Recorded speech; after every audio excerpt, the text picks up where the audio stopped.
જહાંગીરપુરામાં યુવાન રત્ન કલાકારે ફાંસો ખાઈ જીવન ટૂંકાવી લીધું હતું। છેલ્લા 2 વર્ષથી શેરબજાર અને ક્રિપ્ટોકરન્સીમાં નુકસાન થતા આર્થિક સંકળામણના કારણે યુવકે આપઘાતનું પગલું ભર્યું હોવાનું સામે આવ્યું છે।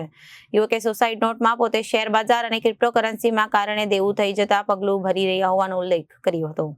રાજકોટના ગોંડલના કુંભાજી દેરડીના વતની અને જહાંગીરપુરાના ચિત્રાલી સોસાયટીના સામે અંકુર પાર્ક સોસાયટીમાં રહેતા 31 વર્ષીય જયદીપ વિનયચંદ્ર ડોબરિયા અગાઉ હીરાના કારખાનામાં કામ કરતા હતા। છેલ્લા ઘણા સમયથી તેઓ બેકાર બન્યા છે। શુક્રવારે બપોરે તેમણે પોતાના ઘરે પહેલા માળે બેઠક રૂમમાં પંખા સાથે ચાદર બાંધી ફાંસો ખાઈ લીધો હતો। જયદીપભાઈએ આપઘાત પહેલા પોતાની દીકરીની નોટબુકમાં પાછળના પાના પર સુસાઇડ નોટ લખી હતી, જેમાં તેમણે કહ્યું હતું, હું આપઘાત કરું છું તેમાં કોઈનો હાથ નથી। હું મારી મરજીથી આર્થિક સંકળામણના કારણે પગલું ભરું છું। મેં જેને પૈસા આપ્યા છે તેમણે મને રિટર્ન નથી આપ્યા, તેવો ઉલ્લેખ કર્યો છે। જયદીપે 2 વર્ષમાં શેરબજારમાં અને ક્રિપ્ટોકરન્સીમાં નુકસાન થયું હોવાથી આર્થિક સંકળામણ અનુભવતો હોવાનો પણ તેમાં ઉલ્લેખ કર્યો છે।